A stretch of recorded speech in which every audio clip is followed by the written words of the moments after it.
اگر نہیں رکھ سکتا تو بیمار اور مسافر اگر روزہ رکھنا چاہے، مرد میدان بن جائے تو شریعت نے روکا نہیں۔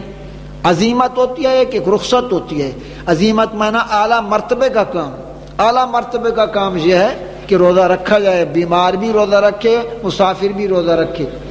ڈاکٹروں کو نہ بتانا کہ مولوی کہتا ہے بیمار روزہ رکھے، کیونکہ وہ سختی سے منع کرتے ہیں بیمار کو۔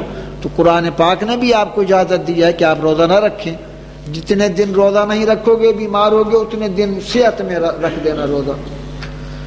آگے فرمایا وَعَلَى الَّذِينَ يُطِيقُونَهُ فِدْيَةٌ طَعَامُ مِسْكِينٍ۔ اس آیت کے دو معنی کہ وہ لوگ جو روزے کی طاقت رکھتے ہیں لیکن روزہ نہیں رکھتے تو وہ فدیہ دیں۔ فدیہ کتنا دیں؟ صبح و شام کا کھانا یا اس کے نقد پیسے۔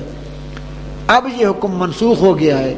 پہلے جب روزے نازل ہوئے اس وقت یہ ایسی عبادت تھی کہ انسان مانوس نہیں تھے، اس روزے کی عادت نہیں تھی رکھنے کی، تو لوگوں پر ناگوار تھا، تو رب کریم نے اختیار دے دیا جو روزہ رکھے تو بے شک روزہ رکھے، اگر وہ فدیہ دینا چاہے تو فدیہ دے دے، یہ پہلے تھا۔ اور ایک معنی یہ ہے کہ وہ لوگ جو روزہ نہیں رکھ سکتے، اس میں وہ بوڑھا شخص، بوڑھی عورت کہ جو روزہ رکھنے سے قاصر ہے، اگر روزہ رکھے تو وہ شام تک وہ ہوش میں نہیں رہتے، مرنے پر اتر آتے ہیں، اس کو شیخ فانی کہتے ہیں عربی میں، تو اس کو بھی روزے کی اجازت ہے کہ وہ روزہ نہ رکھے بلکہ فدیہ دے۔ ایک آدمی کا پورا کھانا اسے بڑھ کر بھی دے سکتے ہو، اور روزہ رکھنا تمہارے لیے بہتر ہے کیونکہ اس میں بڑی برکات ہیں۔ رب کریم جل مجدہ نے اس کی فضیلت میں جو حدیث قدسی میں نے آپ کے سامنے پڑھی، پہلے تو محبت کی باتیں سن لو۔ روزہ رکھنا تو آپ ویسے بھی جانتے ہیں، پرانے مسلمان ہیں نا، نئے مسلمان تو نہیں کہ ایک ایک بات میں آپ کو سمجھاؤں۔ جو نتیجہ ہے روزے کا اس پر نگاہ رکھو تو پھر روزہ بھی آسان ہو جائے گا، رکھنے میں بھی لطف آئے گا۔ ایک مولوی کو خواب آیا، سرور دو عالم صلی اللہ علیہ وسلم کا دیدار ہوا۔ اس نے مسئلہ پوچھا، یا رسول اللہ صلی اللہ علیہ وسلم، قرآن پاک کے مطالعے سے اور آپ کی حدیثوں سے معلوم یہ ہوتا ہے کہ موت کے وقت بڑی تکلیف ہوگی، اور یہ بھی حدیثوں میں آتا ہے کہ مومن تکلیف کو محسوس نہیں کرے گا، وہ خوشی خوشی جان دے گا۔ تو میں اس کو نہیں سمجھ سکا کہ تکلیف بھی ہو اور محسوس نہ کرے، اور سخت جان کندن کے وقت انسان اس کی بڑی تسبیح ہے سخت۔ تو آپ صلی اللہ علیہ وسلم نے فرمایا تیرا جواب سورہ یوسف میں موجود ہے، وہ دیکھ لینا۔ مولوی اٹھا، اتنا صحیح تیز فام نہیں تھا، سورہ یوسف بار بار پڑھتا رہا لیکن اس کو پتہ نہ چل سکا کہ میرا جواب کہاں ہے۔ تو کسی اور عارف کے پاس گیا، کہا بھئی آپ صلی اللہ علیہ وسلم نے مجھے ایک جواب دیا ہے اور مجھے سورہ یوسف میں پتہ نہیں چل رہا کہ وہ کیا ہے، تو آپ مجھے بتائیں، آپ عارف ہیں، میں تو صرف لفظوں کا مولوی ہوں، حقیقت کو تو نہیں جانتا۔ مولوی صاحب نے کہا کہ آپ کو اس موت کی شدت محسوس نہ کرنے کا مسئلہ سرکار نے بیان فرمایا۔ اس کی مثال یہ ہے کہ یوسف علیہ السلام کی عاشقہ زلیخا، جس نے بڑے جتن کیے لیکن یوسف علیہ السلام اس کی بات کو ماننے سے انکار کرتے رہے، ناکام ہو گئی، آخر اپنے مقصد میں کامیاب نہ ہوئی، لیکن تانا دیا جاتا تھا زلیخا کو کہ تو ایک بچے نوجوان کی عاشق بن کر رہی جو تمہارے گھر کا پالتو بچہ تھا، جن نے خدمت کی تھی تم نے، تمہارا ایک پتریلا تھا، بچہ تھا تمہارا، یہ اس کو تان دیا جاتا تھا۔ بڑی بڑی وزیروں کی عورتیں اور بڑے بڑے عمراء کی عورتیں جب جمع ہوتی ہیں تو کہتی ہیں دیکھو زلیخا کو۔ زلیخا نے یوسف علیہ السلام سے گزارش کی کہ آپ نے میری کوئی بات کبھی نہیں مانی، ایک بات مانو، تیرے تانے مجھے ملتے ہیں یہ شک کے، اور میں چاہتی ہوں کہ ان تانوں میں میرے ساتھ کوئی اور بھی میرا شریک بن جائے تاکہ مجھے تان نہ دے، تو میں ان کی دعوت کرتی ہوں کھانے کی، جب وہ آئیں گی تو میں آپ کو بلاؤں گی کہ ذرا اپنا پردہ اٹھا کر چہرہ دکھا دو۔ یہ تو مانو، کہا مانوں گا، کوئی بات نہیں۔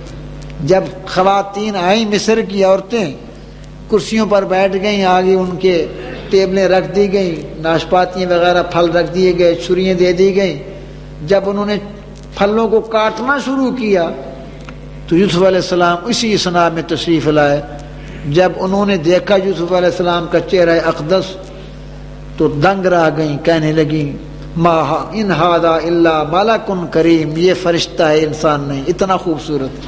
لیکن وہ پھل کاٹ چکی تھی اور چھری وغیرہ پھل سے نکل کر ان کے ہاتھوں کو بھی کاٹ گئی، خون بہ رہا تھا، لیکن وہ سبحان اللہ اللہ اکبر کے نعرے بلند کر رہی تھی. اس نے یوسف کو دیکھ کر تو مولوی نے کہا بھائی آپ صلی اللہ علیہ وسلم نے اشارہ دیا ہے کہ انسان کو جب عبادت میں تکلیف آتی ہے تو جب وہ خیال اپنا ہٹا دے اپنی تکلیف کی طرف سے، اپنے جار کی طرف لو لگا دے تو تکلیف محسوس نہیں ہوگی. روزے کی تکلیف کئی بزرگ گزرے ہیں کہ جو روزہ ایک روزہ توڑ دیتے تھے، پھر اس روزے کی 60 روزہ قضا کرتے تھے، یہ نفس کو اور مارتے تھے. تو یہ چونکہ روزے میں مزہ اور لطف ہے، ہمیں نہیں آتا چونکہ ہم تو کھانے پینے کے بندے ہیں.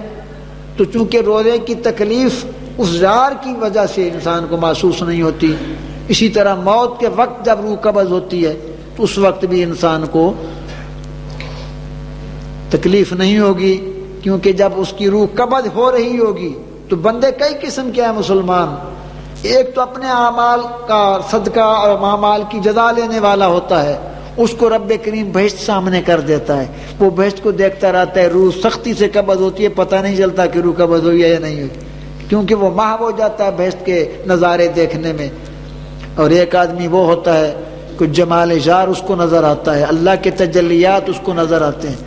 جب وہ تجلیات کو دیکھتا ہے 100 جان نکل جائے، قیامت میں شہید کو اللہ تعالیٰ اعلان کرے گا کہ دنیا میں کوئی جانے والا ہے دوبارہ میں اس کو بھیج دوں، تو سارے لوگ کان کو ہاتھ لگائیں، نہیں جی ہم نہیں جانا چاہتے، بڑے مزے اٹھائے دنیا کے، ہم تو بڑی مشکل سے جان چھوٹی ہے دنیا سے، ہم نہیں جانا چاہتے.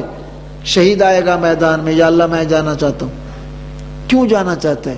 تیرے نام پر مر مٹنے اور کٹ مرنے پر جو مجھے لطف آیا وہ بہشت بھی نہیں آ رہا. تیری یاد پر، تیری عزت پر کٹ مرنا، اس میں جو وہ زخم لگے مجھے اتنا لطف آیا کہ وہ اسی زخم کو پھر دوبارہ چاہتا. یہ ہے روزے کی جزا. رب کریم فرماتا ہے روزے دار خوش ہو جا، میں نے اپنی تمام بہشتوں میں جتنی نعمتیں پیدا کی ہیں ان تمام نعمتوں میں نے روزے کی جزا پیدا نہیں کی. کوئی میری نعمت روزے کا بدلہ نہیں بن سکتی. اگر روزے کا بدلہ بن سکتی ہے تو میرا دیدار بن سکتا ہے.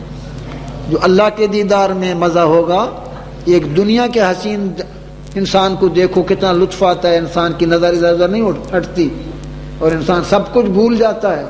اللہ کے دیکھنے میں کتنا لطف ہوگا. جب دیدار ہو جائے گا تو جب بہشتی واپس آئیں گے عرض کریں گے یا اللہ ہمیں بہشت کی کوئی نعمت نہیں چاہیے، تیرا دیدار چاہیے. ساری زندگی جو بے انتہا زندگی ہوگی، موت نہیں آئے گی، تو انسان چاہے گا کہ ہمارا یہ دیدار میں سارا گزرے. اتنا لطف ہوگا، بہشت کی نعمتوں میں اتنا لطف نہیں ہوگا. رب کریم نے تمہیں خوش کر دیا کہ الصوم لی، روزہ میری عبادت ہے مخصوص، وانا اجزا بھی، جس کی جزا میری ذات خود ہے. بہشتوں کی نعمتوں کو میں نے اس کی جزا نہیں بنایا. جب اتنا مرتبہ ہے روزے کا تو اس کو مخلصانہ رکھنا چاہیے، بڑی محبت سے رکھنا چاہیے، اس میں بے احتیاطی نہیں کرنا چاہیے. اور جو اللہ کے دیدار کے وقت، موت کے وقت جب اللہ کا دیدار ہوگا تو بندہ بڑی خوشی سے اپنی روح دے دے گا.